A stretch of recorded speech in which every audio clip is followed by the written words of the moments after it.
हरिः ॐ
गुरुर्ब्रह्मा गुरुर्विष्णुः गुरुर्देवो महेश्वरः गुरुः साक्षात् परं ब्रह्म अस्मै श्री गुरवे नमः।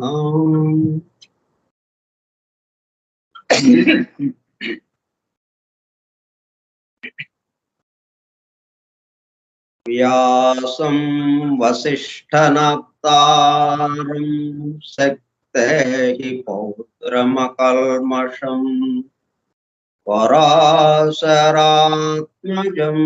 वन्दे सुकतातं तपोनिधिम्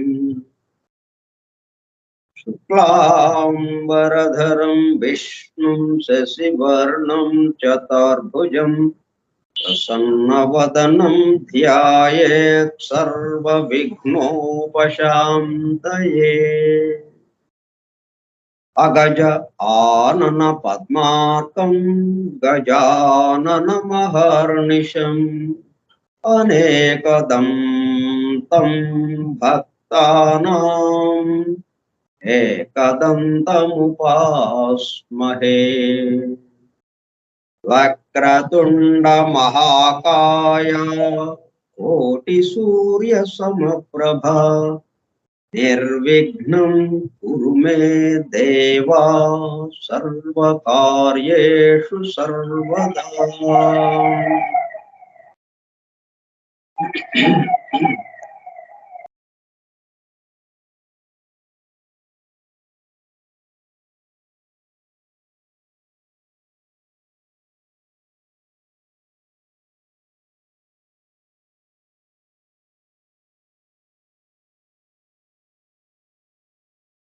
सरस्वती नमस्तुभ्यं वरदे कामरूपिणी विद्यारम्भं करिष्यामि सिद्धिर्भवतु मे सदा।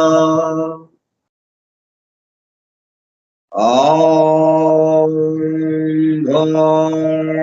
भूर्भुवस्सुवः ॐ तत्सवितुर्वरेण्यं भर्गो देवस्य धीमहि धियो यो नः प्रचोदयात्।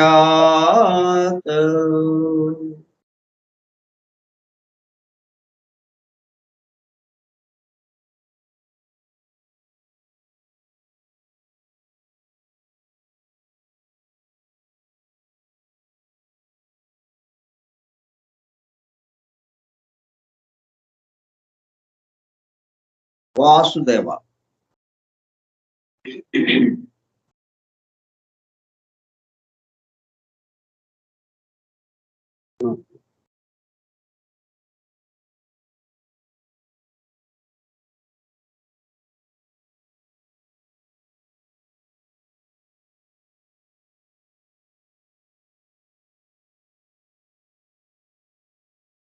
forum for ట్రూత్ సీకర్స్, సత్యాన్వేషకుల బృందము. ఫౌండేషన్స్ ఆఫ్ ఎసోటరిక్ ఫిలాసఫీ, నిగూఢ తత్వశాస్త్రమూలము. From the writings of H.P. Blavatsky, arranged with a foreword and notes by E.M.T.H. Hoskins. గ్రంథ పఠనము, అధ్యయనము, అవగాహన, ఆత్మదర్శనము కార్యక్రమము. 92వ పాఠము 2/11/2022 బుధవారము సాయంత్రం 4:30 గంటలు. నిగూఢ తత్వశాస్త్రమూలము స్కైప్ గ్రూపులో సుదూర ప్రాంతాలలో ఎవరింట్లో వారు హాయిగా విశ్రాంతి తీసుకుంటూ ఏకకాలంలో ఒకేసారి ఏమి చేస్తున్నాము? వింటున్నాం. ఏమి వింటున్నాము? శాస్త్ర సాంకేతిక రంగములలో ఎంతో వేగముగా పురోగమిస్తున్న ప్రస్తుత కాలంలోని మానవాళి అదే వేగముతో ఆధ్యాత్మిక రంగంలో కూడా పురోగమించుటకు వీలుగా ప్రపంచంలోని అన్ని జాతుల, మతముల పవిత్ర గ్రంథములలో పొడుపు కథల రూపములు అర్థము అయి అవనట్లుగా ఉన్న సృష్టి రహస్యములను బహిర్గతం చేసి మానవాళికి అందించి వాటి అవగాహన ద్వారా ఆత్మదర్శనము పొందుట అను దివ్య ప్రణాళికను అమలు చేయుటకు పరమ గురువులచే ఎన్నుకొనబడిన మేడం హెలెనా పెట్రోవ్నా బ్లవెట్స్కీ తన జీవిత కాలమంతా శ్రమించి తన మాతృభాష కాని ఇంగ్లీషు భాషలో తన ద్వారా అత్యద్భుతముగా మానవాళికి అందింపబడిన Isis unveiled, the secret doctrine, the voice of the silence, the key to theosophy గ్రంథములు అధ్యయనము చేసి వాటిలో ఇవ్వబడిన విషయములు పూర్తిగా అర్థము కాకపోవుటచే అతి నిగూఢములైన సృష్టి రహస్యములు, వాటి మూలము, గ్రంథ హృదయమును చేరు పద్ధతులు తెలుసుకోవాలనే తీవ్ర ఇచ్చగల కొందరు సత్యాన్వేషకులు ఆమె చివరి సంవత్సరాలలో ఆమె వద్దకు చేరి ఆమెతో సంభాషించుతూ ప్రశ్న సమాధానము సంవాద రూపంలో ఎన్నో నిగూఢములైన విషయములను మరింత లోతుగా తెలుసుకుని సత్యమును చేరుటకు ప్రయత్నించారు. ఆ ప్రసంగ విశేషాలు అన్నీ వ్రాయబడి తదుపరి transactions of the Blavatsky lodge అనే గ్రంథముగా అందరికీ అందుబాటులోనికి వచ్చినది. తదుపరి వాటిని collected writings of Blavatsky volume 10 లో చేర్చడం జరిగినది. ఆ బృందంలోని ఒక సోదరుడు నేవీ కమాండర్ రాబర్ట్ బోవెన్ ఆమె వివరించుచుండగా తాను స్వయముగా వ్రాసుకున్న నోట్సును ఆమె దేహము విడచుటకు 3 వారముల ముందు ఆమెకు చూపించగా అతను చూపిస్తున్న శ్రద్ధకు మురిసిపోతూ చేసిన కృషిని మెచ్చుకున్నట్లుగా అదే సమయంలో ఆ నోట్సుకు తన అంగీకారమును తెలుపుతున్నట్లుగా తల ఊపుచూ ఒక చిరునవ్వు నవ్వెను. తదుపరి కాలంలో మరుగున పడిపోయిన ఆ నోట్సును 40 సంవత్సరముల తదుపరి వారి కుమారుడు కెప్టెన్ పిజిబి బోవెన్ వెలుగులోనికి తీసుకువచ్చి దివ్య జ్ఞాన అధ్యయన పరులకు, భవిష్యత్తు తరాలకు ఎంతో మేలు చేశారు. ప్రథమముగా 1832 సంవత్సరంలో థియోసఫీ ఇన్ ఐర్లాండ్ మ్యాగజైన్ లో ప్రచురింపబడినది. ఆ తదుపరి madam Blavatsky on how to study theosophy అనే పేరుతో చిన్న బుక్లెట్ రూపంలో అందరికీ అందుబాటులోనికి వచ్చినది. అపార జ్ఞాన సంపదతో అలరారుతున్న గ్రంథ సముదాయములో అందించబడిన విషయముల మొత్తమునకు అసలు మూలము ఏమిటి అనే విషయము ఆకళింపు చేసుకున్నటకు ఆ గ్రంథములలోనే అక్కడక్కడ నెంబర్డ్ స్టేట్మెంట్స్ అండ్ ప్రిన్సిపల్స్ ఉదహరించబడినవని, వాటి ద్వారా మూలము వద్దకు చేరుకోవచ్చునని మేడం బ్లవెట్స్కీ తెలిపినారు. దానికి అనుగుణముగానే ఇంగ్లాండ్కు చెందిన ఈఎంటిహెచ్ హాస్కిన్స్ అనునామె ఆ నెంబర్డ్ స్టేట్మెంట్స్ అండ్ ప్రిన్సిపల్స్ ను ప్రధానముగా ద సీక్రెట్ డాక్ట్రిన్ నుండి 7 ముఖ్య అంశములను, ఐసిస్ అన్వైల్డ్ నుండి 10 సంక్షిప్త అంశములను సేకరించి ప్రతి దానికి తాను స్వయముగా వ్రాసుకున్న వ్యాఖ్యను జత చేస్తూ foundations of esoteric philosophy from the writings of HP Blavatsky అను పేరుతో గ్రంథముగా కూర్పు చేయడము జరిగినది. వాటితో పాటు కమాండర్ రాబర్ట్ బోవెన్ వ్రాసి బ్లావెట్స్కి ఆమోదము పొందిన నోట్స్ను అనుబంధము ఏగా గ్రంథము చివర చేర్చడం జరిగినది. చివరగా గ్లాసరీ పారిభాషిక పదకోశము అనుబంధము బిగా చేర్చబడినది.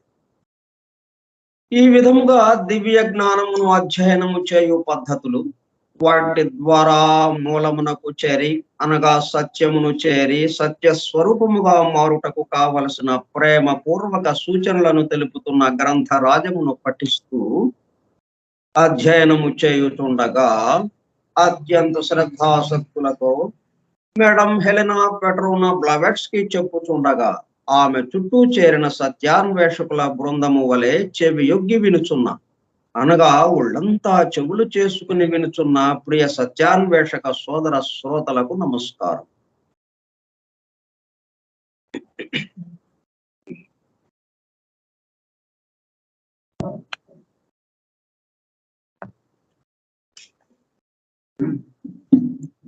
దీన్ని మనం నిత్య అనుష్ఠానం అంటాం. ఉదయం లేవంగానే మనం ఉదయం దినచర్య ప్రారంభించబోయే ముందు ఎలాగైతే నిత్యానుష్ఠానం చేసుకుని అప్పుడు దినచర్యని ప్రారంభిస్తామో అట్లాగా మన కార్యక్రమం ప్రారంభానికి ముందు దీన్ని నిత్యానుష్ఠానంగా మనం చదువుతున్నాం.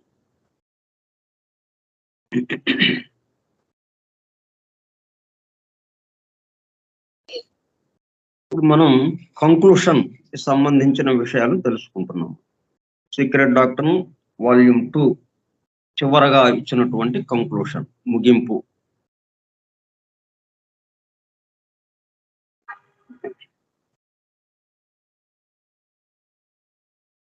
Even the ancient superstitious and credulous classical writers have no word of reference to it in clear and unmistakable terms.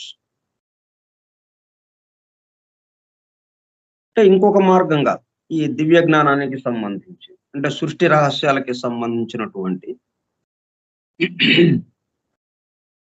దైవానికి సృష్టికి ఉన్నటువంటి సంబంధాన్ని తెలియజెప్పేటటువంటిది ఏదైతే ఉందో అది ఆ విషయాలకి సంబంధించి కొంతమంది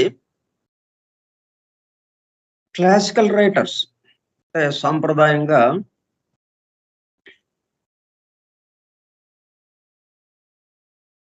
కొంతమంది గ్రంథకర్తలు ఆ విషయాన్ని తెలియజేస్తూ రాశారు. కానీ ప్రాచీన కాలంలో ఎట్లాగా రాశారు? సూపర్స్టిషియస్ అండ్ క్రెడ్యులస్,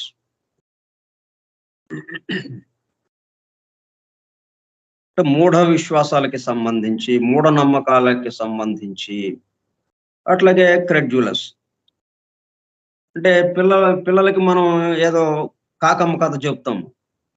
ఆ కాకమ్మ కథ చెప్తే అది నిజమే కావాలనుకుంటాడు పిల్లోడు. అట్లాగా ఈ మానవాళికి ఆ కథల్లాగా చెప్పి కాకమ్మ కథల్లాగా మూఢ విశ్వాసాలకి సంబంధించిందిగా మూఢ నమ్మకాలకి సంబంధించిందిగా ఒక కాకమ్మ కథలాగా ప్రాచీన కాలంలో అటువంటి గ్రంథాలు వచ్చినాయి అన్నమాట. అటువంటి గ్రంథాలని సాంప్రదాయవాదులు గ్రంథాలని రచించారు ఈ సృష్టికి సంబంధించినటువంటి విషయాల్ని తెలియజేస్తూ దివ్య జ్ఞానం అంటూ. కానీ అవి ఎలాగున్నాయన్నమాట? ఆధారాలు ఏమీ లేకుండా. ఎవరైనా దాన్ని ఎదురు ప్రశ్నిస్తే మనకి ఆ గాలి బుడగ ఎట్లాగైతే టప్పుమని పేలిపోతుందో ఆ సబ్బు బుడగలు, ఈ సబ్బు రాసుకునేటప్పుడు ఒంటి మీద కానీ నీళ్ళల్లో కానీ సబ్బు రాసినప్పుడు బుడగలు వస్తాయి. ఆ బుడగ ఎంతసేపు ఉంటుంది? టప్పుమని పేలిపోతుంది చిన్న ఒత్తిడికి. అట్లాగా ఎవరైనా ఎదురు ప్రశ్న వేస్తే దెబ్బకి దానికి ఆధారాలు ఏమి లేవు కాబట్టి ఊహాపోహలుగా రాశారు కాబట్టి అది నిలబడకుండా పడిపోతూ ఉన్నాయన్నమాట. అటువంటి గ్రంథాలు పూర్వకాలంలో వచ్చినాయి. ఏది వీళ్ళిద్దరితో పాటు ఈ సైన్సు అలాగే మతము రిలిజియన్కి సంబంధించి వీళ్ళిద్దరితో పాటు వీళ్ళిద్దరు వాదనలు సిద్ధాంతాలు ఒక పక్కన నడుస్తున్నాయి. వాళ్ళతో పాటు వీళ్ళు కూడా దివ్య జ్ఞానానికి సంబంధించి అన్నట్టుగా కొంతమంది ఈ విధంగా రాసుకుంటూ వచ్చారు. Have no word of reference to it. దివ్య జ్ఞానం అన్నట్టుగా చెప్తున్నారు కానీ దివ్య జ్ఞానానికి సంబంధించినటువంటి అసలైన విషయం ఏమి కూడా దాంట్లో రాలేదు. No word of reference to it in clear and unmistakable terms. ఎక్కడ పొరపాటు పడకుండా, పొరపాటు లేకుండా ఎవరు చదివినా కానీ అది స్పష్టమైన అవగాహనతో స్పష్టంగా మనకు అర్థమయ్యేటట్టుగా ఉండేటట్టుగా రాయలేదు వాళ్ళు. ఎందుకంటే వాళ్ళకే అర్థం కాలేదు. అది ఏదో రాశామంటే రాశాము అనే విషయమే కానీ వాళ్ళకి అర్థమయ్యి వాళ్ళ అనుభూతి చెంది రాసి ఉంటే అవి అన్మిస్టేకబుల్ ఉండేవి, ఏమాత్రము పొరపాటు లేకుండా. ఎవరైనా దాన్ని క్వశ్చన్ చేసినా కానీ దానికి సమాధానం చెప్పగలిగిన కెపాసిటీ ఉండేది. అనుభూతి లేదు. అనుభూతి చెందటం లేకుండా ఊరికే కాకమ్మ కథల్లాగా అక్కడ ఒకటి ఇక్కడ ఒకటి విని, అక్కడ తాళపత్ర గ్రంథాల్లో ఇక్కడ తాళపత్ర గ్రంథాల్లో ఏదోదో విషయాలు విని చూసి వాటిని ఒక చోటకి చేర్చి రాయటం. దానివల్ల అవి అట్లాగా ఫెయిల్ అయిపోయినాయి అనమాట. And unmistakable terms and the symbols themselves fail to yield a hint of the existence of such a system. అంటే ఈ సృష్టి యొక్క ఆవిర్భావం ఎలాగా ఉంది, బ్రహ్మాండోత్పత్తి క్రమము ఎలాగా ఉంది, ఈ సృష్టి అంతా కూడా ఒక క్రమ పద్ధతిలో ఎలాగా సృష్టింపబడుతూ ఉన్నది. లా ఆఫ్ ఎవల్యూషన్ ద్వారా అంటే పరిణామ ధర్మాన్ని అనుసరించి అది పరిణమిస్తూ అభివృద్ధి చెందుతూ క్రమక్రమంగా పరిపూర్ణ దశకి ఎలాగా చేరుకుంటూ ఉన్నది. ఈ సృష్టిలోని జీవులందరూ కూడా పరిపూర్ణ దశకి ఎలాగా చేరుకుంటున్నారు. ఈ విషయాలకి సంబంధించి ఇటువంటి సిస్టమ్ ఒకటి ఉన్నది, ఇటువంటి పద్ధతి ఒకటి ఉన్నది అని వాళ్ళు చెప్పలేకపోయారు. ఈ సిస్టమ్ ప్రకారము ఇట్లాగా సృష్టికి ముందే మూల ధర్మాలు ఉన్నాయి, మూల దివ్య ధర్మాలు ఉన్నాయి. ఆ ధర్మాలను అనుసరించి ఈ సృష్టి నడుస్తూ ఉన్నది, సృష్టి తయారు చేయబడుతూ ఉన్నది. ఆ ధర్మాలే సృష్టిలోకి వచ్చేటప్పటికల్లా సూత్రాలుగా సిద్ధాంతాలుగా అందినవి. దర్శనాలు అవి. వాళ్ళు దర్శించారు. వాటిని దర్శించి అక్కడ జరుగుతున్న దాన్ని మనం ఎట్లాగైతే ఒక పెద్ద ఫ్యాక్టరీకి వెళ్ళి అక్కడ మ్యానుఫ్యాక్చరింగ్ ప్రాసెస్ అంతా ఎలా జరుగుతుందో చూస్తాం అనుకోండి, అది ఉన్నదొరటి మనం రాయొచ్చు. ఈ విధంగా రా మెటీరియల్ నుంచి చివరికి మొత్తం మనకి ఫైనల్ ప్రోడక్ట్ ఆ గ్లాసు ఏదో తయారై చివరికి వస్తుంది.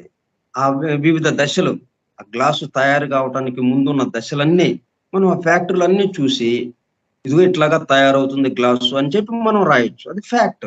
ఎందుకంటే మన కంటికితో చూసాము అవి. అట్లా ఈ సృష్టి ఆ ఒకటి నుంచి అనేకం ఎట్లాగైంది ఆ మొత్తం వాళ్ళు చూశారు, దర్శించారు. వాళ్ళు అతీంద్రియ శక్తితో, దివ్య దృష్టితో వాళ్ళందరూ దర్శించి ఉన్నది ఉన్నట్టుగా రాశారనమాట. అందువల్ల అది ఫ్యాక్ట్ గా యథార్థత మీద ఉంది. ఇప్పుడు అదే అంతకుముందు మనం చెప్పుకున్నామే, అవన్నీ ఏంటి ఊహాపోహలుగా ఓ పిల్లోడికి కాకమ్మ కథ చెప్పినట్టుగా రాశారనమాట వాళ్ళు అన్ఫ్యాక్ట్. కానీ మరి అది అర్థం చేసుకోగలుగుతున్నామా? Though hitherto unknown to the ద మాసెస్, సామాన్య జనానికి ఎవ్వడికి తెలియదు, ఏమాత్రం గమనింపు లేదు దానికి సంబంధించి. అంటే veiled mystery even to the learned. కొన్ని చదువుకున్న వాళ్ళకి తెలుస్తుందా ఇది? పండితులకి, భాషా పండితులకి, భాషా జ్ఞానం ఉన్న వాళ్ళకన్నా తెలుస్తుందా? వాళ్ళకి లేదు. ఊరికే చదవగలుగుతున్నారు. మామూలుగా సామాన్య మానవులకి వీళ్ళకి తేడా ఏంటంటే, సామాన్య మానవులు అది కూడా లేదు, వీళ్ళు ఏంటంటే దాన్ని చదవగలుగుతున్నారు. సహస్ర శీర్ష పురుష అన్నారు. ఒక పురుషుడు ఉన్నాడంట, ఆయనకి 1000 శిరస్సులు ఉన్నాయంట. ఏంటిది? అంతే, అక్కడ ఆగిపోయింది. దాని లోపలికి లేదు. ఇక వెయిల్డ్ మిస్టరీ ఏదైతే ఉందో, ఏమి చెప్పాలని, ఏ రహస్యం అందించాలని మనం ఆ వాక్యం వచ్చిందో, సహస్ర శీర్ష పురుష అన్నది భాషా జ్ఞానం ఉన్న వాళ్ళకు కూడా లేదు. వెయిల్డ్ మిస్టరీ మొత్తం కప్పేసి ఉందన్నమాట, పొరలుగా పైన తెరేసేసి ఉందన్నమాట.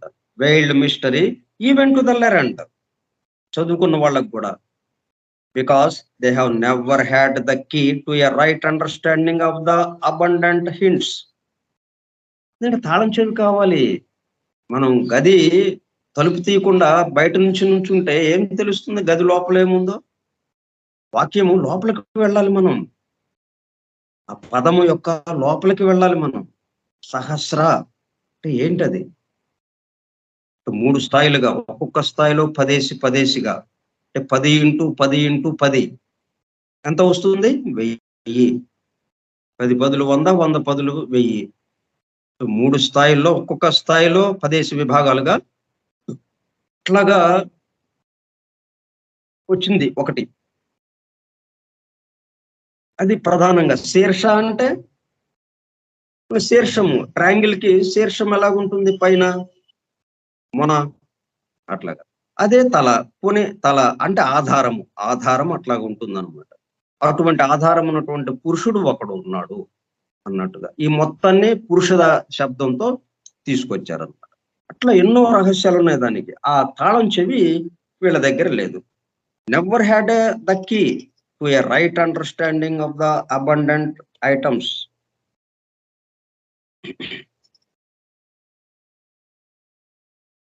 Throne out by the ancient classics. బయటికి బాహాటంగానే ఉంచారు వాటిని. దాయకుండా, రహస్యంగా దాయకుండా బయటకు ఉంచారు. కానీ తెలుసుకోవడానికి లేదు. It is still no fairy tale but an actuality.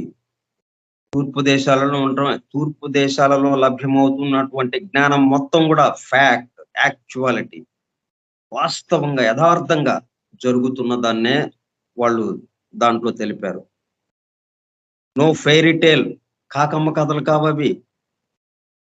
పిల్లలకి చెప్పే, నిద్రపుచ్చడానికి పిల్లలకి మనం చెప్పే కాకమ్మ కథలు కావవి.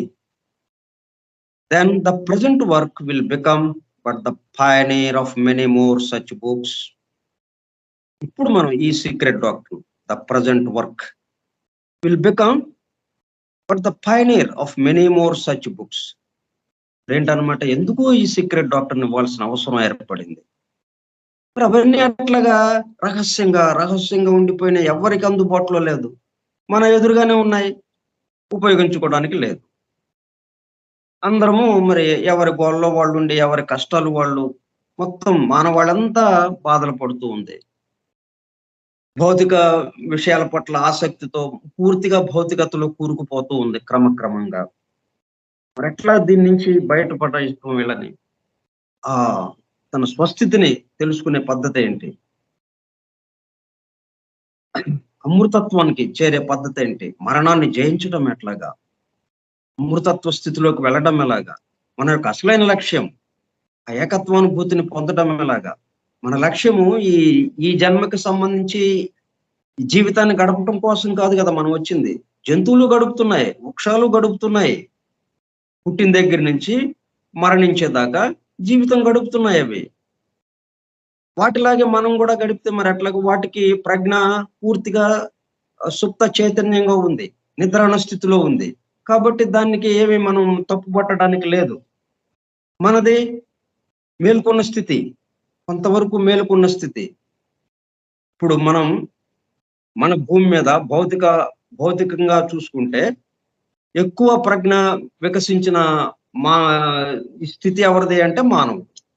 మరి మానవుడికి అంత ప్రజ్ఞ వికసించిన తర్వాత చేయాలి మనం ఈ సృష్టికి సంబంధించిన విషయము, దీనికి సంబంధించి అసలు మనం ఎక్కడి నుంచి వచ్చాము, మన యొక్క స్వరూపం ఏంటి, అసలు స్వరూపం ఏంటి, మన యొక్క లక్ష్యం ఏంటి, అసలైన లక్ష్యం ఏంటి? ఈ జన్మకి సంబంధించి పెరగటం, పెళ్లి చేసుకోవడం, పిల్లల్ని కంటం, వాళ్ళని మళ్ళీ చేయటం, ఉన్నత స్థితికి వెళ్ళాలని ఆరాటము, ఇట్లా ఎన్నెన్నో బాధలు, ఆ కష్టాల నుంచి తప్పించుకోవడం ఎట్లాగా అని వీటిలోనే కూరుకుపోయి మొత్తం 70 సంవత్సరాలు, 80 సంవత్సరాలు పూర్తయిపోతూ ఉంది. దానికోసం మనం జంతువులు చేస్తున్నాయి. పొద్దున లెగుస్తుంది, ఆహారం కోసం వేటాడుతున్నాయి. వేటాడి ఆహారాన్ని తెచ్చుకొని తిని పడుకుంటున్నాయి, పిల్లల్ని కంటున్నాయి. మరి ఏంటి వాటికి మనకి తేడా? కాబట్టి ఇగో ఇవి మనకు ఎదురుగా పెట్టారు. మన స్వస్థితిని మనం తెలుసుకోవడానికి. మన అసలైన లక్ష్యం ఏకత్వానుభూతి. మన అసలైన స్వరూపం ఏంటి మనం? ఇంట్లా అనేకత్వంలో, భిన్నత్వంలో ఉన్న మనం ఏకత్వానికి సంబంధించిన వాళ్ళం. ఎందుకంటే ఏకమే అనేకమైంది. కాబట్టి మనం మళ్ళా ఏకత్వానికి మనం వెళ్ళాల్సిన అవసరం ఉంది. ఆ ఏకత్వానుభూతిని పొందాల్సిన అవసరం ఉంది. అయితే మరి ఈ భౌతిక జీవితం అంతా వదిలేయమంటారా? ఇది వదిలేసి మనకి ఈ సంసారాన్ని వదిలేసేసి, ఇక నేను ఒక్కడినే దీనికోసం వెతుకుతూ ఆ ఏకత్వానుభూతికి వెళ్ళే మార్గంగా చూడమంటారా? కాదు. ఇక్కడ ఉంటూనే ఈ బాధ్యతల్ని మోస్తూనే మనం, ఈ బాధ్యతలను నిర్వహిస్తూనే ఏంటే సృష్టి ఎందుకు సృష్టించాడాయన? ఇక్కడ బాధ్యతలను వదిలేసి వెళ్ళిపోమని కాదు కదా! ఇక్కడ బాధ్యతలు మనము సు మొత్తం ఒక్కటి కూడా వదలకుండా మన బాధ్యతలు మనం నిర్వర్తించాలి. నిర్వర్తిస్తూ అదే సమయంలో మనం ఆ ఏకత్వానుభూతికి సంబంధించిన విషయం గూడా చూసుకోవాలి. ఎందుకంటే భూమి 2 పనులు ఏకకాలంలో చేస్తుంది గదా! ఈ ఉదాహరణ నేను చాలా సార్లు చెప్పాను. మళ్ళీ గుర్తు చేసుకుందాం. భూమి ఏం చేస్తుంది? తన చుట్టూ తాను తిరుగుతుంది. సూర్యుడి చుట్టూ గూడా తిరుగుతుంది. కాసేపు తన చుట్టూ, కాసేపు సూర్యుడి చుట్టూ అలాగా ఒకదాన్ని ఆపేసి ఇంకోటి తిరగటం లేదు కదా అది. తన చుట్టూ తిరగటం ఆపి, సూర్యుడి చుట్టూ తిరుగుతుందా? లేకపోతే సూర్యుడి చుట్టూ తిరగటం ఆపేసి, తన చుట్టే తిరుగుతుందా? 2 పనులు ఏకకాలంలో జరుగుతున్నాయి. అట్లా మనం గూడా ఈ భౌతిక జీవితానికి సంబంధించి ఉన్నత స్థితికి వెళ్ళటము, ఇక్కడ భర్తగానో, భార్యగానో, తండ్రిగానో, కొడుకుగానో ఎన్నో రకాల ప బాధ్యతలున్నాయి మనకి. ఆ బాధ్యతలన్నీ సక్రమంగా నెరవేరుస్తూ అదే సమయంలో మన యొక్క అసలైన లక్ష్యమైనటువంటి ఆ ఏకత్వానుభూతికేసి వెళ్ళటం. మనం ఏంటంటే ఈ ఒక్క లక్ష్యాన్నే చేరడానికి చూస్తున్నాం. మన భౌతిక జన్మకి సంబంధించి, ఈ జన్మకి సంబంధించి ఉన్నత స్థితికి వెళ్ళడం ఎలాగా? ఒక్క పనిలోనే ఆగిపోతున్నాం. మనం చుట్టూ తిరుగుతున్నాం. కానీ సూర్యుడి చుట్టూ గూడా తిరుగుతున్నాం. ఏంటి భూమితో పాటు ఎళ్తున్నాంగా మనం. భూమి భూమి మీద మనం ఉన్నాము. కాబట్టి భూమి తన చుట్టూ తాను తిరుగుతుంటే, మన చుట్టూ మనం తిరుగుతున్నాము. దాంతో పాటు అదేం చేస్తుంది? సూర్యుడు చుట్టూ తిరుగుతుంది గదా! దా భూమితో పాటు మనం గూడా సూర్యుడు చుట్టూ తిరుగుతున్నాం. కానీ మనం దాన్ని గమనించటం లేదు. కాబట్టి దాన్ని కూడా గమనిస్తూ, ఈ విషయాలన్నీ ఇదిగో వీటి ద్వారా తెలుసుకుంటూ మన అసలైన స్వస్థితిలోకి వెళ్ళాలి. ఏకత్వానుభూతిలోకి వెళ్ళాలి. అన్నది దీని యొక్క అసలైన విషయం. అందుకు ఈ గ్రంథాలు ఇవ్వబడ్డాయి. మరి అవేమో మనకు తెలియటం లేదు. సామాన్య ప్రజలకి అస్సలు అందుబాటులో లేదు. పోనీ భాషా పండితులకి వాళ్ళకేమన్నా తెలుస్తున్నాయా అంటే, వాళ్ళు సగం సగంగానే అయిపోయింది. చదవగలుగుతున్నారు గానీ, దాంట్లో ఉన్న రహస్య అర్థం ఏంటో అనేది తెలియటం లేదు. ఏ విషయం చెప్పడానికి సృష్టి యొక్క రహస్యాలన్నీ ఏమేమి చెప్పడానికి అక్కడ ఉన్న అక్షరాలు, పదాలు, వాక్యాలు పెట్టారు అది తెలియటం లేదు. మరి ఎట్లాగా ఇప్పుడు? అందువల్ల ఇప్పుడు ఈ present work, the secret doctrine, then the present work will become ఇది అవసరం ఏర్పడింది. ఇప్పుడు మన చేతుల్లోకి ఇదొచ్చింది. ఇది మన చేతుల్లో పెట్టారిప్పుడు. ఎట్లా బెట్టారు? But the pioneer of many more such books. ఇవన్నీ గూడా దాంట్లో ఉన్నన్నిటిని విడదీసి, చక్కగా మనకు అర్థమయ్యేటట్టుగా, ఎక్కడ రహస్యాలేమి లేకుండా, గోప్యత లేకుండా, బాహాటంగా, అవి ఏం చెప్తా ఉన్నాయి ఆ మాటలన్నీ, ఆ వాక్యాలు ఏం చెప్తున్నాయి, ఈ సృష్టికి సంబంధించిన రహస్యాల్ని చెప్పేవి అవన్నీ, అని అవన్నీ గూడా వివరిస్తూ, ఈ సృష్టికి సంబంధించింది మనం ఒక మ్యానుఫ్యాక్చరింగ్ ఫ్యాక్టరీకి వెళ్ళి, ఒక వస్తువు తయారు చేసే ఫ్యాక్టరీకి వెళ్ళి ఎట్లాగైతే మనం మొదటి నుంచి చివరి దాకా ఆ ఫ్యాక్టరీని దర్శించి, ఈ వస్తువు ఎలాగా తయారవుతుందో మనం గమనించాం. అట్లాగా ఈ సృష్టి బ్రహ్మ నుంచి, ఆ పరమాత్మ దగ్గర నుంచి, ఆ పరమాత్మ తర్వాత బ్రహ్మ దగ్గర నుంచి, ఇక్కడ మనకి ఏడో లోకంగా ఉన్న ఈ భూలోకం దాకా ఏవేంటి జరుగుతున్నాయో మొత్తం మన కళ్ళ ముందు పెట్టారు. మనం ఆ ఫ్యాక్టరీకి వెళ్ళాల్సిన పని లేకుండా, మామూలుగా ఏంటి ఫ్యాక్టరీకి వెళ్ళాలి మనం. ఇక్కడ లేదు, మన ఎదురుగా సీక్రెట్ డాక్టర్‌ని పెట్టేశారు. చక్కగా మీరు చూసుకోండి అని చెప్పి. దీనికి పెద్దగా పాండిత్యం అక్కర్లేదు. అందరికీ అందుబాటులోకి తీసుకొచ్చారు. Many more such books. Pioneer అంటే అందరి కోసం ఏం చేశారనమాట. ఇప్పుడు కొత్త ప్రదేశానికి వెళ్ళాలి. ఇప్పుడు మెగస్తనీస్ అని, అట్లాగే మనకి కొలంబస్. కొలంబస్ ఏం చేస్తాడు, వాడు కొత్త ప్రదేశాలకు వెళ్ళి వాటిని కనిపెట్టి అందరికీ ఆ దారి చూపించి అందరిని అక్కడికి తీసుకువెళ్ళటం అన్నట్టుగా వాడు ఏం చేశాడు, ఇండియా కేసు వద్దామని బయలుదేరాడు. ఇండియా కేసు వద్దామని బయలుదేరి ఉండటం వల్ల అమెరికా దగ్గరికి వెళ్ళిపోయాడు. అక్కడ ఏదో దాన్ని కనుక్కోవటం ఏదో జరిగింది. అంటే మొత్తానికి కొత్త ప్రదేశాన్ని కనుక్కున్నాడు వాడు. ఆ దారి తెలిసింది వాడికి. ఏ దారిలో వెళ్ళాలో అక్కడికి, ఆ కొత్త ప్రదేశానికి, అవన్నీ వాడు చక్కగా చూసి మిగతా అందరికీ మార్గదర్శకుడు అయ్యాడు. అట్లా ఈ సీక్రెట్ డాక్టర్ మార్గదర్శకత్వం నిర్వహించిందనమాట. మొత్తం అంటే ఇంకెవరు వెళ్ళలేదు ఈ పద్ధతిలో. ఒక్క ఇనిషియేషన్ పొందిన వాళ్ళు, ఆ దీక్ష తీసుకున్న వాళ్ళు, వాళ్ళ వరకే పరిమితమైంది అది. ఆ పరమ గురు పరంపరకి వాళ్ళ వరకు ఎవరైతే దీక్షలు తీసుకుని ఆ దీక్ష క్రమక్రమంగా ఆ దీక్షలో ఉత్తీర్ణత చెందే కొంది వాళ్ళ వరకు కొంత కొంత అందుబాటులోకి తీసుకొచ్చారు. వాళ్ళకు కూడా పూర్తిగా అందుబాటులోకి రాకుండా. అటువంటి దాన్ని పరమ గురు పరంపర ఏం చేసిందంటే, వాళ్ళు ఒక దారి చూపించి, ఒక దారి ఏర్పాటు చేసి, ముందుగా వాళ్ళు వెళ్ళి వాళ్ళు దాన్ని కరెక్ట్ గా ఒక పద్ధతిగా చేసి దాన్నంతా సీక్రెట్ డాక్టర్లో మనకి అందుబాటులోకి వచ్చింది. ఇప్పుడు ఆ మార్గం గుండా మనం వెళ్ళిపోవచ్చు అన్నమాట.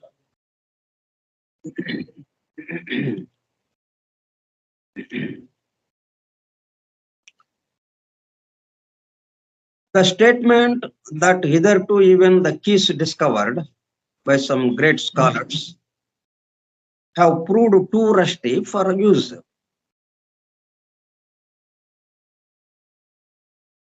అప్పటికి కొంతమంది స్కాలర్స్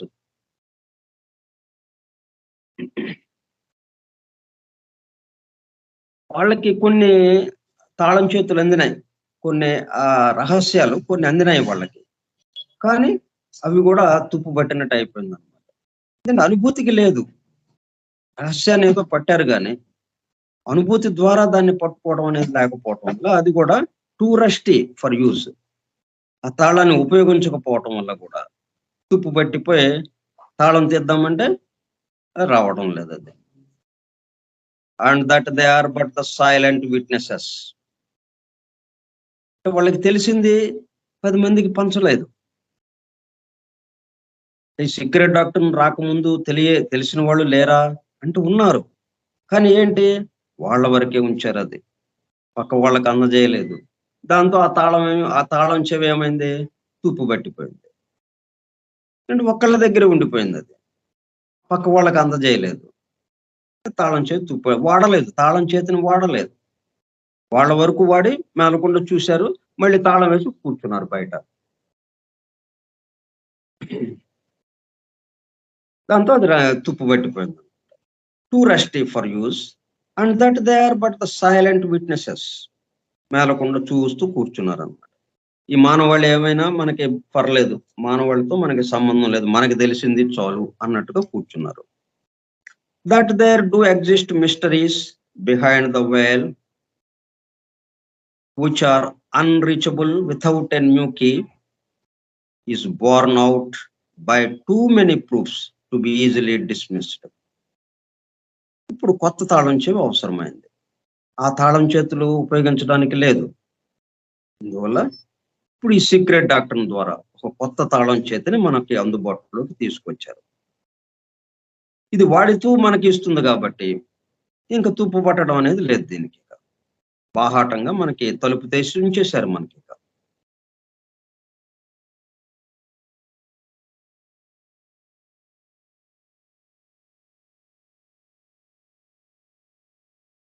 ఓకే, మిగతా విషయాలు మనం వచ్చే సోమవారం నాడు చెప్పుకుందాము. స్వస్తి ప్రజాభ్యః పరిపాలయంతాం న్యాయేన మార్గేణ మహిం మహిషాః. ఓ బ్రాహ్మణేభ్యః శుభమస్తు నిత్యం. లోకా సమస్తా సుఖినో భవంతు. లోకా సమస్త సుఖినో భవంతు. లోకా సమస్త సుఖినో భవంతు. ఓం శాంతి శాంతి శాంతి. ఓపికగా ఉన్నటువంటి సోదర సత్యాన్వేషక బృందానికి ధన్యవాదాలు. Thank you all. మరలా సోమవారం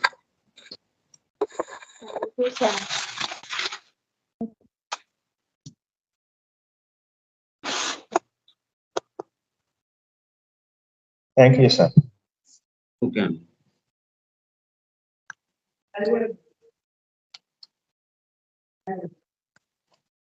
ఇది కూడా రికార్డ్ చేశాను సార్. 2 recordings sir. ముందు ఇది కూడా తర్వాత యాడ్ అవుతుంది సార్.